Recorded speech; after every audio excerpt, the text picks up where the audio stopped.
I reckon people are going to be listening to this on their way to Diggers and Dealers, mate. They'll be tuning in on there. They'll be driving down to Kalgoorlie, from Perth to Kalgoorlie. Maybe flying. Maybe they'll be listening on the plane. Okay, yeah, most people are going to fly.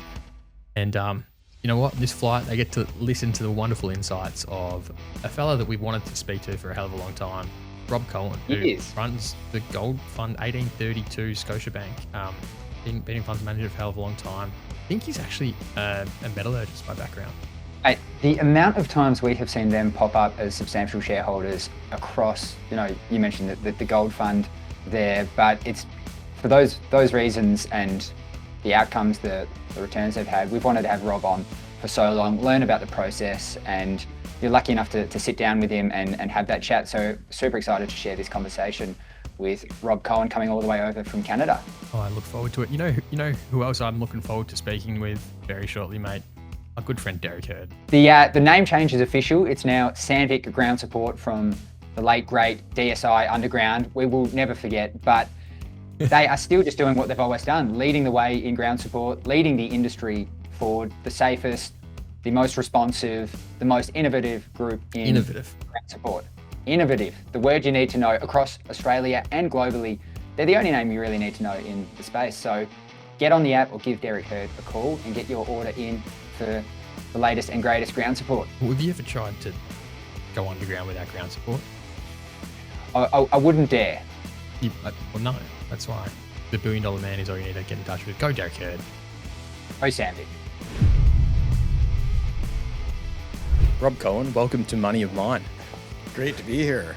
I've seen this. It's famous. And here I am. Well, I've seen you. I've seen you since not you specifically in person. This is the first time we met in person, but I've certainly seen your presence in our space since I've been a part of the industry by virtue of I follow the developers, and then quite often you see 1832 pop up as a substantial shareholder on an emerging up and coming gold developer. And it's not like it's normally the first institutional fund you see go substantial, and you normally didn't get there by virtue of accumulating a stake in a placement. Like most instos just wait for a placement. They're allergic to buying on market. But you've been in funds management for a heck of a long time, and you're kind of unafraid to buy on market when you like something and identify early opportunities. And as a result, have had a pretty fruitful career in funds management. So before we go to the strategy, I want to know how the hell you got into funds management in the first place. That's a good question. So I actually worked in the mining industry. I came from a mining family. So my father was a mining engineer. So was my brother. So I have an older brother, 13 years older. So I could sort of see the career path when you mix mining and engineering and finance, because he had already gone into that route and become a sell-side analyst before I was even starting out. But I started out as, doing mining and mineral process engineering, and kind of your first summer job always dictates where you end up working. And I wound up, my first summer job was working in a met lab at BHP's Island Copper Mine. And then that led to the next summer job, and it was relegated to metallurgical. So did that. And then after I graduated, I worked for about 5 years in the industry. So I did spend some time at BHP Escondida, and then worked for some other smaller gold mines in Canada, as well as a small copper miner working in Chile. So I got a good feel for it. The copper markets weren't great by the mid-90s. So I started applying to go back to MBA school. And funny enough, I got a gig, just a short-term gig, working for a company called William Resources that had bought Valdora Minerals. They just wanted a corp dev person just to kind of pitch the story in Sydney. So I actually went to work in Sydney for about 4 months in 1996, and came over to my first Diggers and Dealers. And I met one fund manager from Canada at Diggers, a guy named Murray John from Dynamic Funds. So he was the only other Canadian there, and I kind of honed in and started chatting with him. And I said, I'm just about to go back to MBA school. I need to place myself for a summer internship. Can you work me in next summer? I don't even care what you pay me. And he goes, yeah, I'm sure we can work you in, so on and so forth. So I went to Toronto the following summer and worked with Dynamic Funds. And then, kind of to my surprise, at the end of the internship, they offered me a full-time job. So long story short, I've been there ever since. So my resume fits on one page. It's funny you mentioned that story now because maybe some people will be listening to this en route to Diggers and Dealers right now, and another Canadian might just bump into you at Diggers and Dealers this year and be like, hey, mate, I just need an internship. Yeah, exactly. You can repay the favour. Exactly. Well, it's and the strategy how has that actually evolved over time? I mean, there aren't too many kind of gold focused funds around anymore, right? That's true. There's not many in Canada. There's probably about 8 of us or something like that. But when I joined Dynamic, because Murray John was the only fellow at Diggers, it was part of their DNA already. They had actually sort of tagged into Australia 3 years prior. Jonathan Goodman, Murray John came out here, started looking at all the companies that were around at the time, like Normandy and Plutonic, and they're like, my God, like these things are trading at 2 or 3 times cash flow, way cheaper than any North American producer. So it became part of the DNA of the firm. So when I joined the firm, and having lived in Australia, knew a lot of the brokers and analysts already in Sydney and Melbourne and a few in Perth, probably met John Santel at Porter Western then too. And he's still around. So long and short, I was able to kind of carry the torch. And then over the years, as I built my team out, you teach them about this market in Australia. It's got, a lot of advantages, few disadvantages, but overall, over better part of 30 years, it's actually worked out really well for us by paying an equal amount of attention to what's going on in Australia as we do in Canada. That's, definitely a differentiator. I feel like a lot of investors in our industry, they have a time zone bias, and it's for good reason as well, because it's kind of hard to actually stay across stocks. Well, that's it. You always hear people going, oh, it's too many time zones away. I don't know the people. I don't know if I'm dealing with honest people or crooks or whatever. But I think it's just worthwhile, because after the Toronto Stock Exchange, the second largest number of listed gold companies, especially in gold, are here in Australia. So it makes worthwhile to cherry pick from both markets. I think you've said before that you're not index huggers. Correct. What do you make of the index huggers in the industry, and why is it important not to be one? Yeah, I think people who hug the index, it's probably a lot to do with how their compensation's arranged by their firm. So if you're working for a big bank, all they care about is how have you done relative to the benchmark. And so a fund manager is not going to take too many risks, going to stick close to the benchmark, maybe a little plus, a little minus, and hopefully beat the benchmark. I kind of look at it a lot more holistically. I do work for a bank. I'm not compensated about beating the benchmark. I'm compensated to beat my competitors. But at the end of the day, regardless, I'm just trying to do the right thing for our unit holders. I want to put together a portfolio of things that sitting in their armchair they can't do themselves. So I keep away from a lot of the large, liquid, well-known names like Barrick or Newmont and so on and so forth. I'm trying to find those opportunities that can generate a lot of alpha. We find a lot of them here in Australia, but as I said, the market here is a bit more parochial. It doesn't have the luxury of all the foreign cash flows coming into Australia as it does in Canada. A lot of the liquidity is coming from the U.S.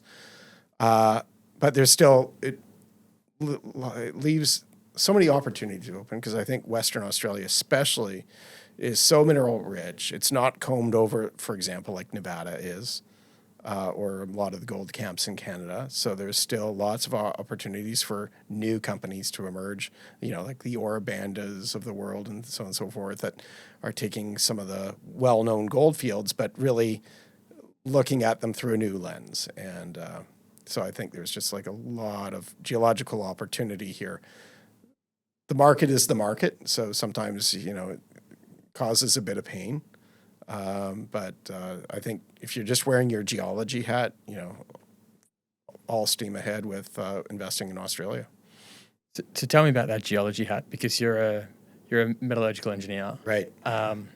Now, I think I've heard you or read you mention that, like, if you had to choose between a mechanical issue or a geological issue, a mechanical issue can be fixed. The rocks you can't fix. Yeah, that's correct. Yeah. So the the geology kind of dictates in our industry, whether we like it or not. You can't. That's the thing that you can absent some new method of extraction that unlocks an unextractable deposit, then you're kind of stuck with what you've got there. So how do you apply that kind of filter to the landscape to actually generate alpha? Yeah, I mean, it's complicated. I think over the years, I've been lucky to tag into some people that I know well and trust, and with what I know about geology, done a lot of geology courses as part of my undergrad as well. So not full on geology degree, but have a good background in it. But luckily, over the last few years, I've been able to build a team, and I actually have 2 geologists working with me. So we can't all afford to come to Australia all at once, but we're on a rotation. So next year, one of them will come, D. Esposito, presumably, and then the year after, my other geologist, Emily Griffiths, she's on rotation to come the year after. So it helps a lot to have, really good expertise alongside, because they're really academic in the way they think. So when I ask, for example, Dee to look at something, she's going to give me almost like an academic paper of what it is and her interpretation, let alone here's management's interpretation of it, here's my interpretation. And that gives us a lot of comfort. If they give me thumbs up on something, it gives us a lot more fortitude to invest heavily into fewer names. We're not an extremely diversified portfolio. We have about 30 to 35 names typically. So it's very concentrated, but that's where we want to generate the alpha from. I can remember some pretty big winners in recent history coming out of your fund, Rob. Spartan comes to mind, and I mean it was Gascoigne then. That's right. And I remember it was about the time we kicked off Money of Mine, and not too long after. And I do remember 1832 being maybe the first fund to kind of see that company with the new lens that was warranted given the new discovery that was had. Everyone else was immobilized by the torched capital. Everyone had given it money in the past. I was too. Yeah. I was too, totally. We own Gascoigne, and we luckily got out when things weren't smelling quite right. And I was at the Beaver Creek conference a few years ago, and the Canaccord guys had tagged on to it, and they said, do you want to meet with this Simon Lawson, Spartan Resources? It's the old Dalgaranga deposit. And I like, no way. No, I'm not. No, I don't want to meet with them. They kind of grabbed me by my ear and said, no, sit down and listen to him. And sat down in one meeting. You realize, there's not too many stories where you kind of call it, turn drills around or drill under the old workings and have a whole other different geology and high grade. And right away we saw the ounces per vertical meter really building up to significant amount of ounces per vertical meter, like 4,000 or 5,000 ounces of vertical meter in the upper reaches. And I'm like, okay, this is going to keep growing. And so that's when my man crush on Simon began. And we invested very heavily at 40 cents right then and there at the conference. And was a big fan of that story. And actually such a smart acquisition for Ramelius. So I think Ramelius has had a few hiccups lately, but I think long term, I think that's going to be such a big driver for the company. What hiccups are you talking about? Oh, just like the stock is down 26% year to date. Yeah. So, I guess a few little, production short-term things. But I think the big picture is, the long-term view. And I think, again, it was a brilliant acquisition. Yeah. Then there's I want to the kind of Spartan playbook. It's maybe not the first time that you've identified something super early. Like take me back in time to when maybe the first big winner that you had was and what it was when you maybe thought you guys have a knack for identifying these early stage re-rateable stocks by virtue of discovery success or some other reason. So many of them, but I think if I go way back, I remember when Northern Star was $1 a share, and Bill Beament was doing a presentation upstairs at the Palace Hotel during Diggers, and John Santel grabbed me and brought me to this lunch, and you saw saw the people, met Bill Beeman, saw the opportunity, and went, this looks really good. And we invested and we held on to Northern Star, from $1 to $20+ a share. So it really grew nicely, especially when they had the opportunity to buy those old Barrick and Newmont assets for song and a dance, and really turned some mines that people thought were exhausted, like Jundee, into significant cash flow machines. Brad, just need to jump in here quickly and talk about one of our favourite groups in the commercial property space, Exceed Capital. They've got a management team that is aligned with you. They have assets all up the eastern seaboard. The name you need to remember, so Exceed Capital, the collective, that is their flagship fund. That houses a bunch of commercial property assets all up the east coast of Australia, and they're looking to expand that with talk of a new asset coming in Western Australia. Mate, five commercial properties. We're talking shopping centres, like just reliable things. This is the safe stuff. Not the volatility of your resource juniors portfolio. Maybe you need to stabilise that a bit and have a think about commercial property. And if you do, check out Exceed Capital. I think it's like it's so easy to look in hindsight and be like, oh, it was obvious to buy then. Hindsight's easy to say that, but I think it's not easy to hold the whole way through from $1 to $20.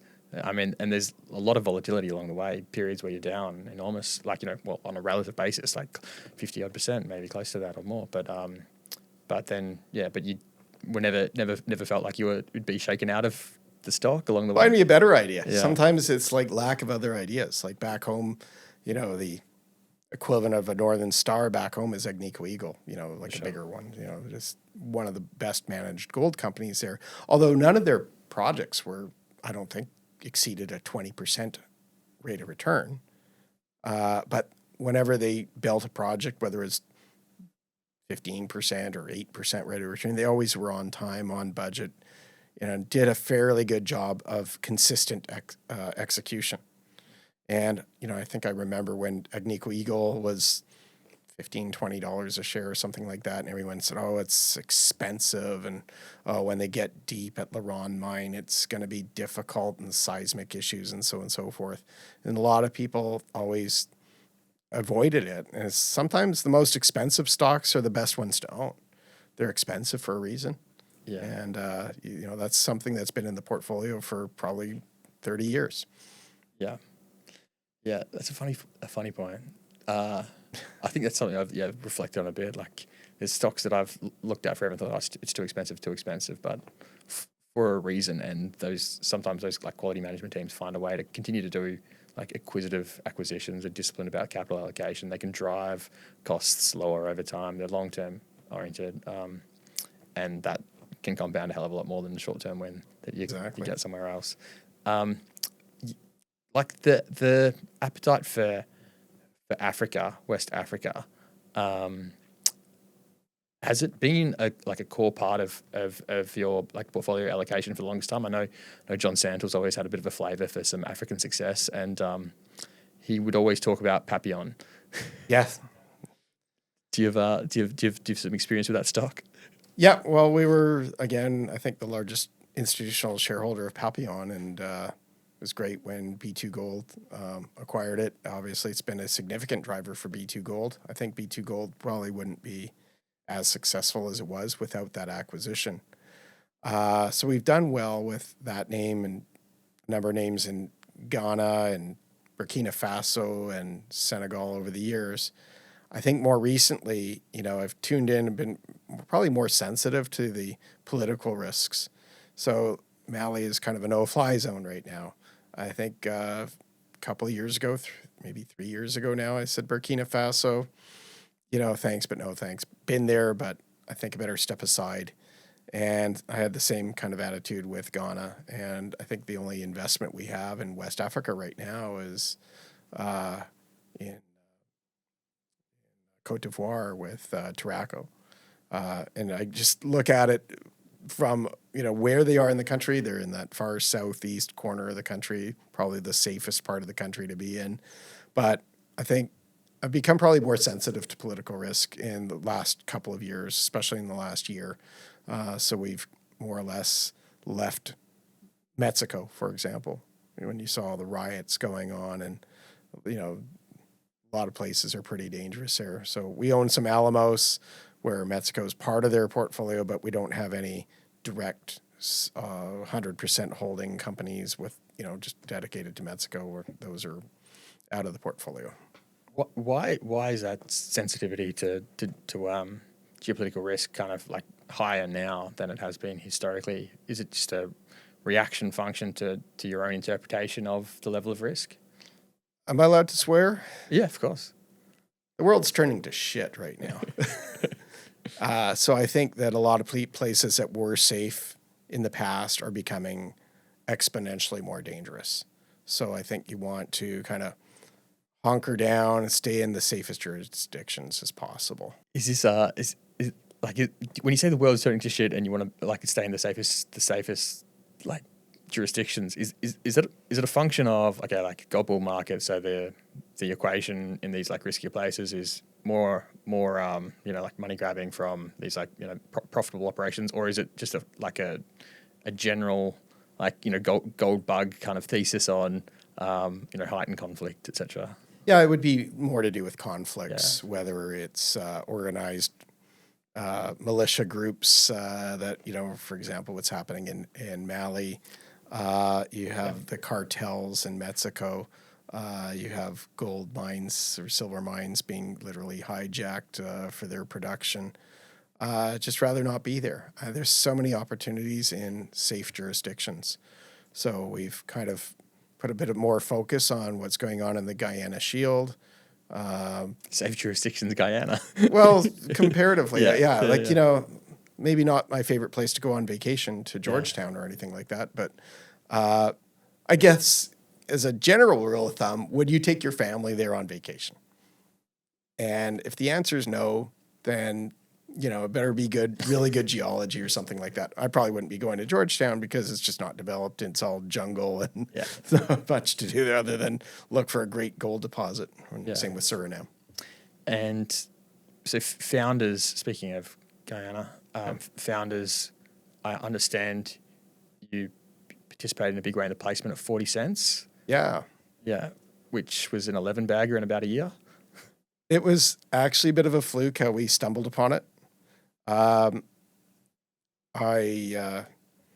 Doing my move to Kelowna, British Columbia from Toronto, going to work remotely, but started out during COVID, rethinking my life. Where do I want to be? So I started by buying a condo there and got involved with going there every summer.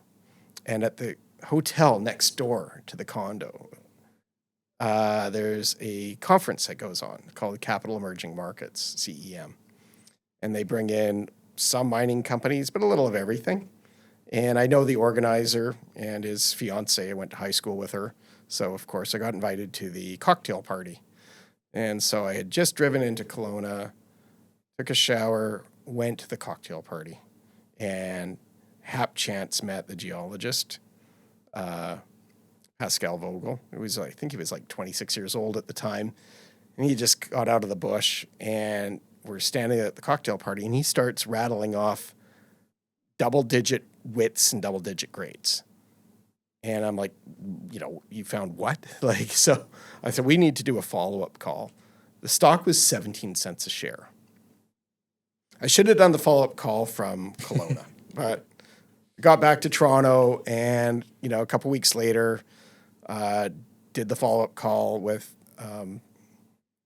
my associate at the time, and we really liked it. And so right then and there, I thought, should I buy 10 or 20% of this company? I think, well, I'll start at 10. So I said, I'll tell you what. The stock had run to 50 cents in that 2 weeks. And I'm like thinking, did it run to 50 cents? Because I opened my mouth and said, I want to do a follow-up call. So I said, I'll tell you what. I think it may have run up, to do with me wanting to do a follow-up call. So I'll tell you what, how about we do a 10% placement at 40 cents? And went from there, and that upper Antino zone started to really unfold very nicely. But, it's done very well. But they've been able to expand their property package. So the property package is now, I always like to do a comparison. It's larger than the greater Toronto metropolitan area. And you've only got 3 drill rigs on it so far. And the anomalies and showings everywhere. It is huge. So you can't expect that they're going to hone in on the center of gravity of it all immediately.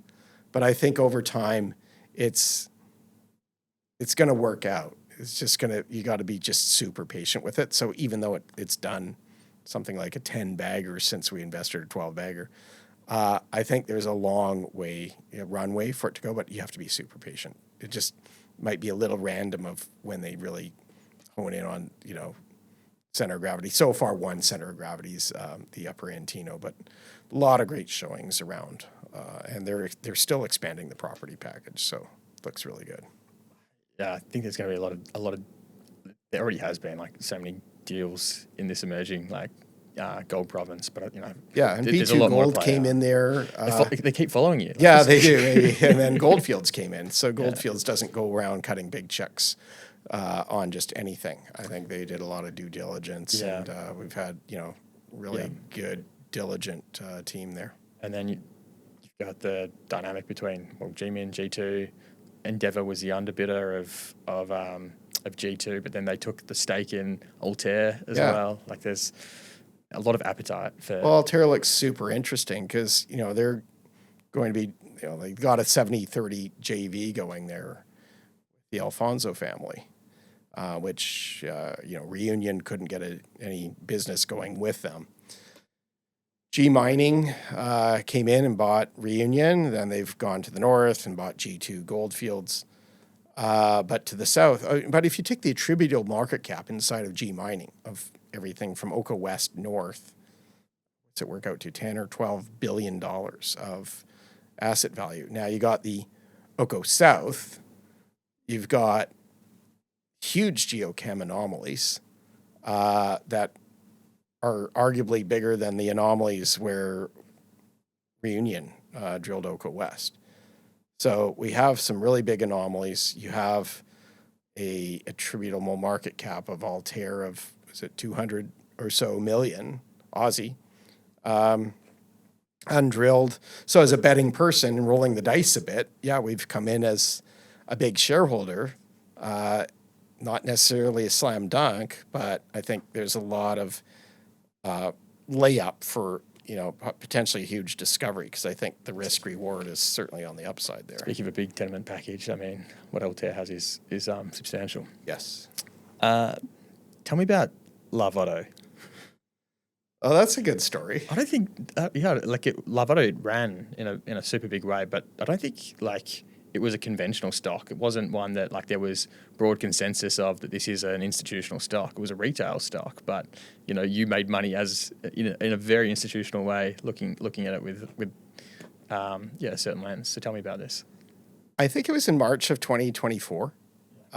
They put out some drill results, but with the gold grades being highlighted, and it looked super interesting. I can't even remember what the drill results were, but I think it was really good widths, double-digit grades. And funny enough, I called John Santel, who knows a little about everything in Australia. It was like my walking encyclopedia. And he says, funny, I was just at a conference, just met with these guys, it looks interesting. So I said, yeah. So when I come out to Diggers, set up a meeting. Let's go sit down with them. And so came out here exactly 2 years ago to this week. And we went over to their offices, and they didn't have even a room in their office for us to sit down. So we went to a nearby coffee shop and, meeting with Ron, and, I'm sort of thinking with a bit more of my gold hat on. And then he mentioned the antimony component and saying that they had around 1.2 to 1.5% antimony. And I hadn't looked at antimony for a while. I'd known Midas Gold, which became Perpetua, and couldn't remember for the life of me what was the grade there that they had. I just couldn't think. So I'm in the meeting, but I had my iPad in front of me. So while Ron was talking, I'm on the Perpetua website and go pull up their resource statement, and I see their head grade is 0.066. like, okay, there's a lot of attention on this thing at 0.066, and I have something here 20 times the grade. I can get this into production in 2 years for about $120 million. So I said, this is the type of thing we like to invest in. But walked out of the meeting thinking, when they go to raise capital, I'll be there. Coincidentally, a couple weeks later, China announced their export bans on antimony. And all the antimony-related stocks started moving. And to your earlier point, I'm like, I'm not waiting for the financing. I'm going to step in and buy in the market. So we came in and started really aggressively buying in the market, and probably without even really moving the market that substantially. I think, maybe it was around 40 or 50 cents a share as we were accumulating our position. I kind of like, I wish it was where it was a couple weeks prior. And then in September of 2024, the export ban kind of came in full force. Since then, the antimony price ran up, and then it softened. But I think it's like a false softening, because when Trump kind of had those export bans removed, they really weren't removed on military use antimony. It was only for civilian purposes. So the U.S. Department of War is in, basically a state of panic, and they've probably paid, Larvotto and others, a visit. And so I think that gave us a lot of fortitude to really get behind the stock and support it. And here we are just 2 years later, and they're already in through their wet commissioning phase, which is fantastic. Like, we're going to see the cash flow now. If you contrast it to Perpetua, when's that ever going to be in production? In like 7, 8 years from now? I'm not sure when, but quite a long way out. And so here we have something. You just got to think out of the box and go for it. Out of the box thinking helps. Yeah, I used to associate antimony with anti-money, but it's amazing. It's the exact opposite now. It's anti-money. It's money. Yeah, and they're trying to acquire hammers. So I think they're going to go on and do other great things as well. But I think that they've done a really good job in a short period of time. Snowline. Yes, love that one. Best undeveloped gold project that belongs in a single asset company, do you think? As far as I can tell, yeah. I mean, it's 7.1 million ounces at 1.34 grams per ton. If you look at the homogeneity of the deposit, it's incredible. In the first, you get about 39% of the ounces in the first 15% of the ore. The phase 1 open pit is got 0 strip ratio. Everything you mine is going to the mill at a higher grade. Like I think it's the open pit is the initial phase is 2 grams a ton or something like that. It's pretty high grade. And even when you go through the 3-phase layback, I think the overall strip ratio is like 0.89 to 1. Fantastic. Like, you never see strip ratios that low. You never see grades this high. So I think it's, kind of a geologic freak show. And of course, B2 Gold's come in there, and I think, I think it's a layup for a senior company to go there. I think the only hair on the story is its remoteness. It's in the northeast part of the Yukon, so it's a little hard to get to, but eventually you'll bring in power and water and electricity and everything that you need. Well, you got water, so you're bringing power and roads. So there would be a permitting and, that kind of thing. It would be call it the hair on the story. It's never perfect. If it were in the Red Lake camp, I'm sure this would be double or triple the market cap already. But the opportunity here is, be patient, and, I think things will work out. Even if somebody doesn't have the fortitude to go and take this over, they will build this mine, and it will be a fantastic producer, produce like 500,000-600,000 ounces a year. It's fabulous. Great bear. Yes. So Kinross ended up taking it at $29, but when did you get into the stock? I started getting in when it was $1 a share. They had just been focused their drilling on the hinge zone south of the LP fault.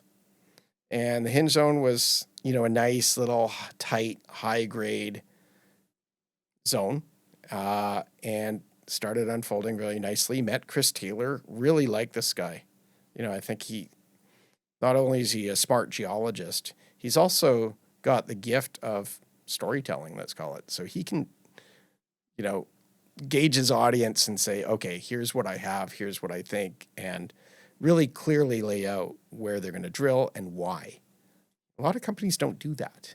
Tell you what they're thinking in their geologic models. Here's where we're going to drill. Here's what we expect and why. So they're really great storytellers. As he started drilling, I started getting a little nervous about the investment. I think one analyst on the street was going, oh yeah, Confederation rocks. No one's ever found anything there, so on and so forth. So I got a little freaked out by one geologist on the street, but I kind of sat and thought about it. And then they started drilling on the LP fault. And that really started to open up because you have this 10-kilometer long fault. And as they started drilling along, the ounces really started building. And then we went in with a bit more fortitude and became a 13% shareholder of the company. Loaded up all of our funds just to the max. And then, COVID hit.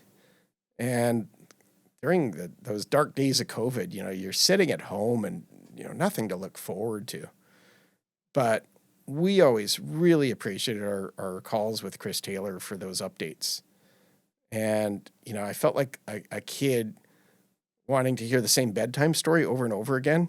So call up Chris Taylor and, tell me the story again. It was just like a bit of a ray of light during those dark days of COVID when we were just working from home and just watching this thing grow. And, it had its ups and downs. I remember it ran to $7 and down to $6 and ran up again and retraced.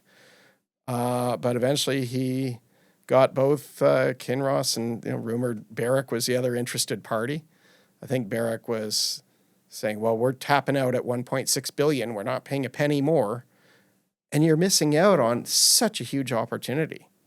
So kudos to Kinross. I think it was actually the acquisition that actually saves Kinross. I think Kinross was actually a fairly boring company until they bought Great Bear. And so that was done at $29 a share. And along the way, don't forget, they spun out the royalty on it, 2% royalty. And that's saying there's a cake, but I can put the icing into a separate investment. So, of course... There's a contingent value right as well, right? Yeah, it was as well. But the royalty company was spun out as a private company. Yeah. And that was interesting because we got a 13% pro rata stake in the royalty company, but it wasn't public. It was trading in the gray markets. And I think funds like Van Eck, they had these private shares. They didn't know what they were. And they sold them. Yeah, we were able to buy it off of them in the gray market. So we were able to scoop up as much as we could in the gray market. And then prior to going public, they realized when they spun it out, they didn't spin it out with enough cash. And they did effectively a rights offering. And management was, certain board members, and they were backstopping it. Right. Now I have to apologise, Money Miners, because at this point, the memory card filled up, and Rob and I spoke for another 15 minutes, and circled around a few additional talking points. Unfortunately, only I get to listen to that part, but maybe it's a great excuse to have Rob back on in the future. Sincere apologies. Enjoy your weekend, Money Miners. Hoodaroo. Awesome work, Trav, and a massive thank you to Sandvik Ground Support, Intralinks, Focus, the platform by Market Tech, and Exceed Capital. Hoodaroo. Now remember, I'm an idiot, JD's an idiot. If you thought any of this was anything other than entertainment, you're an idiot and you need to read our disclaimer.